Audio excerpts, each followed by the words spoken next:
The sun hung high in the sky, casting a golden glow over the quiet suburban neighborhood of Willow Creek, a picturesque town in the heart of the United States. The streets were lined with perfectly manicured lawns, white picket fences, and houses that looked like they had been plucked straight out of a home decor magazine. It was the kind of place where everyone knew everyone, or at least thought they did. But beneath the surface of this idyllic community, tensions simmered, hidden behind polite smiles and casual waves. Karen Miller was the self-appointed watchdog of the neighborhood. A woman in her late 40s, she had lived in Willow Creek her entire life and took great pride in maintaining what she called the integrity of the community. She was known for her sharp tongue, her love of gossip, and her tendency to call the authorities at the slightest hint of anything she deemed suspicious. To Karen, the neighborhood was her kingdom, and she was its queen. On this particular afternoon, Karen was busy tending to her garden, a sprawling display of roses and hydrangeas that she meticulously cared for. As she snipped away at a stubborn weed, her attention was drawn to the house across the street. It had been empty for months, but just a week ago, a new family had moved in. Karen had watched with a mix of curiosity and disdain as the moving trucks arrived, unloading furniture and boxes. She had yet to introduce herself, preferring to observe from a distance. What caught her eye now was the sight of a man, a black man, lying on a lounge chair in the backyard, basking in the sun. He was shirtless, his skin glistening under the warm rays, a book resting on his chest. Karen's lips pursed in disapproval. She didn't recognize him, and that was enough to set off alarm bells in her mind. "Who does he think he is?" she muttered to herself, her eyes narrowing as she continued to watch him. "This isn't a public park. He can't just waltz in here and make himself at home." Karen's mind raced with possibilities. Was he a squatter, a criminal on the run, or worse, a threat to the safety of the neighborhood? She couldn't just stand by and do nothing. Someone had to take action, and if no one else would, then it would have to be her. Without a second thought, Karen pulled out her phone and dialed 911.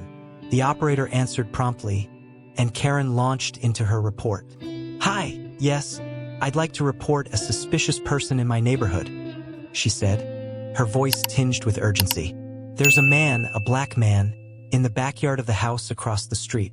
He's just lying there, shirtless, and I don't recognize him. I think he might be trespassing or up to something. Could you send someone to check it out?" The operator assured her that a patrol car would be dispatched to the scene. Karen hung up, a sense of satisfaction washing over her. She had done her duty. Now it was up to the authorities to handle the rest. Meanwhile, Marcus Johnson was completely unaware of the storm that was about to descend upon him. He had moved to Willow Creek just a week ago, seeking a quieter life after years of living in the bustling city. As a historian specializing in African American history, Marcus had spent most of his career researching and writing about the struggles and triumphs of his ancestors. The move to Willow Creek was supposed to be a fresh start, a chance to focus on his latest project, a book about the untold stories of Black communities in small-town America. Today, Marcus had decided to take a break from unpacking and enjoy the beautiful weather. He had set up a lounge chair in the backyard, a cool drink by his side, and a book in hand. For the first time in weeks, he felt a sense of peace. But that peace was about to be shattered. The sound of sirens in the distance grew louder, and soon, a police car pulled up in front of Marcus's house. Two officers stepped out, their expressions serious as they approached the backyard. Marcus sat up, confused and slightly alarmed. "Can I help you, officers?" he asked, his voice calm but wary. "Sir, we received a call about a suspicious person in this area," one of the officers said, his hand resting on his belt. "We need to ask you a few questions and see some identification." Marcus's heart sank. He had been through this before, the unwarranted stops, the suspicious glances, the assumptions based on the color of his skin. But this time it was happening in his own backyard, in the place he had hoped to call home. "I live here," Marcus said, trying to keep his voice steady. "I just moved in last week.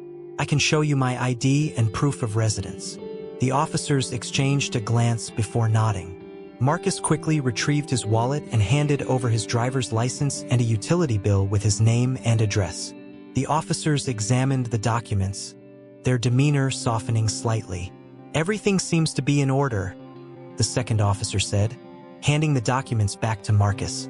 "We apologize for the inconvenience, sir. It seems there was a misunderstanding." Marcus nodded, but the sting of the encounter lingered. He watched as the officers returned to their car and drove away, leaving him alone once more. But the peace he had felt earlier was gone, replaced by a heavy sense of frustration and anger. Inside her house, Karen watched the scene unfold from behind her curtains. She had expected the police to take the man away, to confirm her suspicions. But instead, they had left him alone. Her brow furrowed in confusion and disappointment. How could they just let him go? Didn't they see what she saw? As the police car disappeared down the street, Karen's mind began to race again. There was something about this man, something she couldn't quite put her finger on. She decided that she needed to dig deeper, to find out who he really was and why he had chosen to move into her neighborhood. Little did Karen know, her actions had set off a chain of events that would uncover secrets long buried, secrets that would shake the very foundation of Willow Creek and force her to confront the dark history she had always ignored. But for now, the sun continued to shine, and the neighborhood remained quiet, blissfully unaware of the storm that was brewing just beneath the surface. The days following the incident with the police were tense for Marcus. He couldn't shake the feeling of being watched, of being judged simply for existing in a space where some people believed he didn't belong. He had moved to Willow Creek hoping for a fresh start, but now he was beginning to wonder if he had made a mistake. Still, he was determined not to let the ignorance of others dictate his life. He had work to do, and he wasn't about to let anyone stop him. Marcus spent most of his time indoors, unpacking boxes and setting up his home office. His latest research project was consuming his thoughts. He was delving into the history of Black communities in small towns across America, particularly those that had been erased or forgotten over time. Willow Creek, with its quaint charm and seemingly perfect facade, had caught his attention. There was something about the town that felt incomplete, as if a piece of its history had been deliberately buried. One afternoon, as Marcus sorted through a stack of old documents he had borrowed from the local library, he came across something unusual. It was a faded newspaper clipping from the late 1800s, detailing the sale of a large plot of land in Willow Creek. The land had been owned by a wealthy white family, the Millers, who had been prominent figures in the town's early days. What struck Marcus was a small footnote in the article mentioning that the land had previously been inhabited by a small community of freed Black families. The families had been forced to leave under mysterious circumstances, and the article provided no further details. Marcus's curiosity was piqued. He began to dig deeper, scouring archives and old records for any mention of the Black families who had once called Willow Creek home. The more he searched, the more he realized how little information was available. It was as if their existence had been systematically erased from the town's history. As Marcus pieced together fragments of information, he couldn't help but think about the woman who had called the police on him. He had seen her watching him from her window, her face a mask of suspicion and disdain. He didn't know her name, but he had a feeling she was connected to the history he was uncovering. There was something about the way she carried herself, the way she seemed to believe she owned the neighborhood, that reminded him of the entitled attitudes of the past. Meanwhile, Karen was growing increasingly restless. The encounter with the police had not gone as she had hoped, and she couldn't shake the feeling that the man across the street was hiding something. She had tried to convince herself that she was just being cautious, that she was looking out for the safety of the neighborhood. But deep down, she knew it was more than that. There was something about Marcus that made her uncomfortable, something that challenged her sense of control. Determined to find out more, Karen decided to take matters into her own hands. She began to watch Marcus's house more closely, noting his comings and goings. She even struck up conversations with her neighbors, subtly probing for information about the new arrival. Most of them didn't know much, but one neighbor mentioned that Marcus was a historian, working on some kind of research project. A historian? Karen's mind raced. What could he possibly be researching in a place like Willow Creek? The thought gnawed at her, and she became obsessed with finding out more. She started spending hours online, searching for any information she could find about Marcus Johnson. She discovered that he had published several books on African American history, and that he was well respected in his field. But none of that mattered to Karen. To her, he was still an outsider, a threat to the delicate balance of her world. One evening, as the sun dipped below the horizon, Karen decided to confront Marcus directly. She marched across the street, her heart pounding with a mix of anger and curiosity. She knocked on his door, her knuckles rapping sharply against the wood. Marcus opened the door, surprised to see the woman from across the street standing on his porch. Her arms were crossed, her expression stern. For a moment, they simply stared at each other, the tension between them palpable. "Can I help you?" Marcus asked, his voice calm but guarded. "I'm Karen Miller," she said, as if that explained everything. "I live across the street. I just wanted to welcome you to the neighborhood." Marcus raised an eyebrow. He had a feeling there was more to her visit than a simple welcome. "Thank you," he said cautiously. "I'm Marcus Johnson." Karen nodded, her eyes scanning the interior of his house. "So I hear you're a historian. What brings you to Willow Creek?" Marcus hesitated. He wasn't sure how much to share with this woman, especially given the way she had treated him. But something told him that she might have information he needed. "I'm researching the history of Black communities in small towns," he said carefully. "Willow Creek has an interesting past, and I'm hoping to uncover some of it." Karen's eyes narrowed. "What do you mean, an interesting past?" "Willow Creek has always been a peaceful, respectable town. There's nothing unusual about its history." Marcus studied her for a moment, sensing her defensiveness. "Every town has its secrets," he said. "Sometimes, those secrets are worth uncovering." Karen's jaw tightened. She didn't like the way he was talking, as if he knew something she didn't. "Well, I hope you're not planning to stir up trouble," she said sharply. "We don't take kindly to outsiders coming in and causing problems." Marcus held her gaze, refusing to back down. "I'm not here to cause trouble," he said evenly. "I'm here to learn. And sometimes, learning means facing uncomfortable truths." Karen didn't respond. She simply turned on her heel and walked back to her house, her mind racing. She didn't like the way Marcus had looked at her, as if he could see right through her. And she didn't like the way he talked about uncovering secrets. It made her feel exposed. That night, Karen couldn't sleep. She kept thinking about Marcus's words, about the way he had challenged her. She decided to do some digging of her own. She went through old family records, searching for anything that might shed light on the history of Willow Creek. As she sifted through dusty boxes and faded documents, she came across something that made her blood run cold. It was an old deed, dated 1872, for the land her house now stood on. The deed listed the previous owners as a group of Black families who had been forced to sell the land under duress. The name of the buyer was familiar. It was her great-great-grandfather, Samuel Miller. Karen's hands trembled as she read the document. She had always been proud of her family's history, of their role in building Willow Creek. But now, for the first time, she was forced to confront the possibility that their legacy was built on something dark and ugly. As the weight of the discovery settled over her, Karen realized that Marcus was right. Willow Creek did have secrets that had been buried for generations. And now, those secrets were beginning to surface. But Karen wasn't ready to face them. Not yet. She tucked the deed back into the box, her mind racing with thoughts of how to protect her family's reputation. She didn't know what Marcus was planning, but she was determined to stop him before he could uncover the truth. Little did she know, Marcus was already on the trail. And the more he discovered, the closer he came to unraveling a story that would change Willow Creek and Karen's life forever. Marcus sat at his desk, surrounded by stacks of old documents, maps, and photographs. The more he dug into Willow Creek's history, the more he realized how deeply the town's past was intertwined with the systemic erasure of Black communities.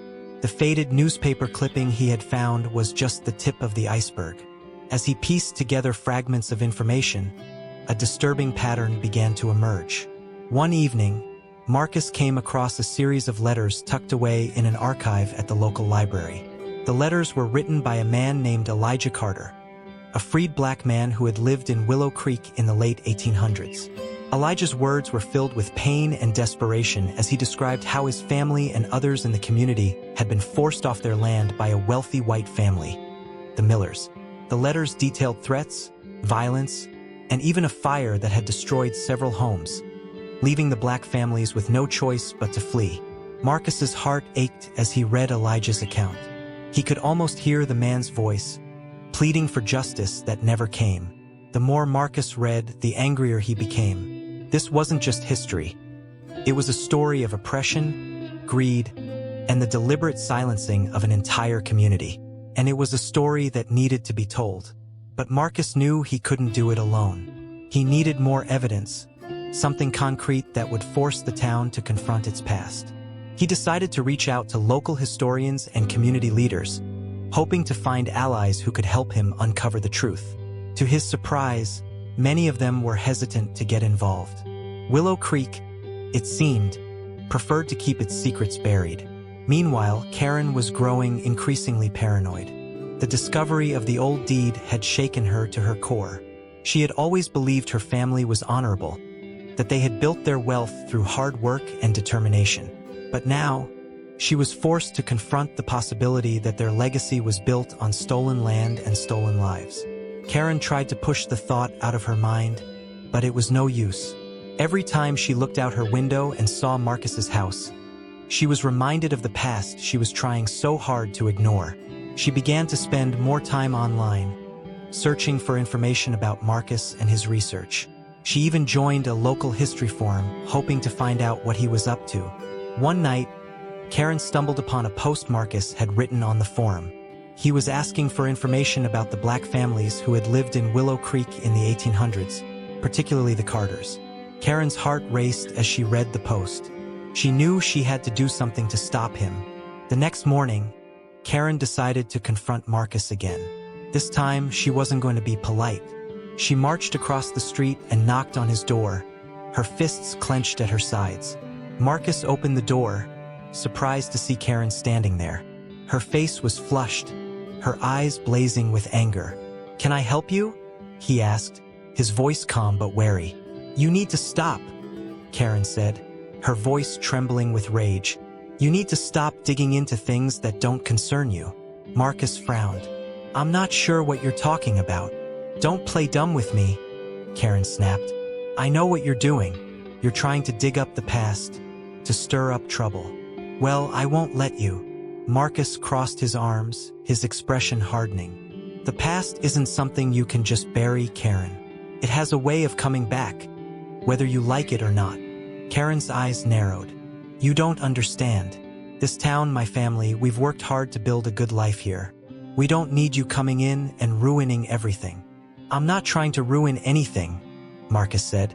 "I'm trying to uncover the truth. And the truth is, your family's wealth was built on the backs of people who were forced off their land. People who were treated like they didn't matter." Karen's face turned pale. "That's not true," she whispered, but her voice lacked conviction.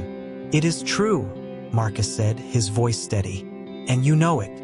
You've seen the documents. You know what your family did." Karen shook her head, tears welling up in her eyes. "You don't understand," she said again, her voice breaking. "You don't know what it's like to have your whole world turned upside down." Marcus sighed, his anger giving way to a sense of pity. "I do understand, Karen. I understand what it's like to be treated like you don't belong, to have your history erased. But ignoring the past won't make it go away.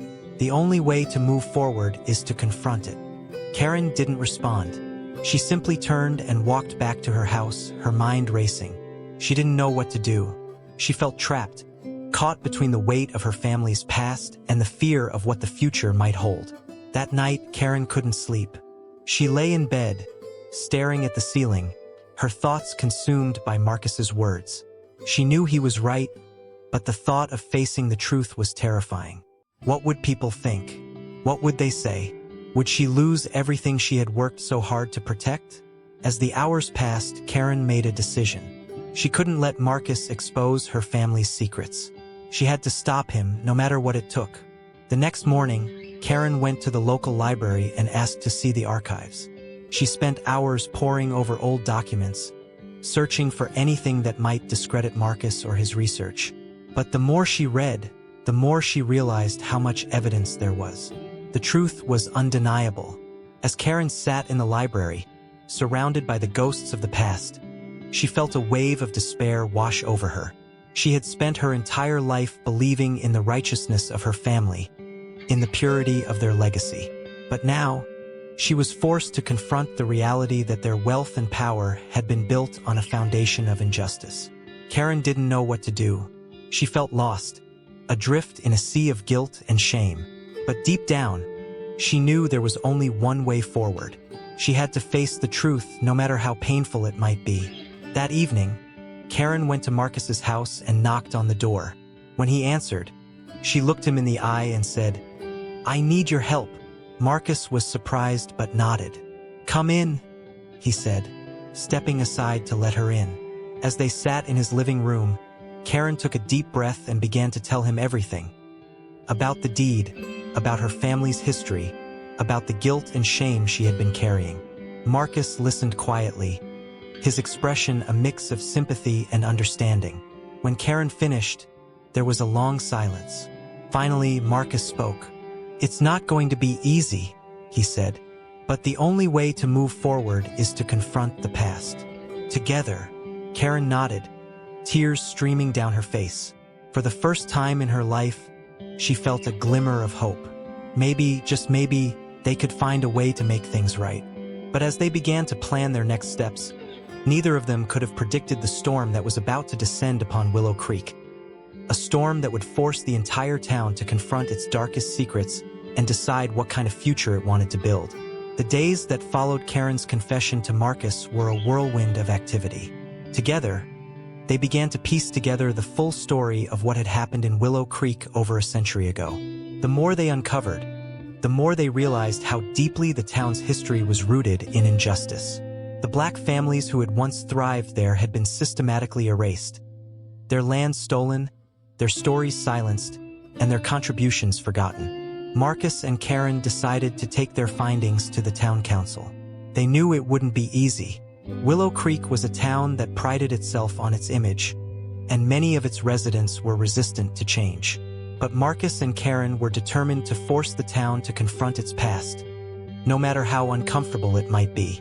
The night of the town council meeting arrived, and the room was packed. Word had spread quickly about what Marcus and Karen were planning to present, and the atmosphere was tense. People whispered to each other, their faces a mix of curiosity, anger, and fear. Karen sat in the front row, her hands clasped tightly in her lap. Marcus stood at the podium, his notes spread out in front of him.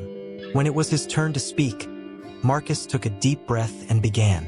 He started by recounting the history of the black families who had lived in Willow Creek, their struggles, their triumphs, and their ultimate displacement.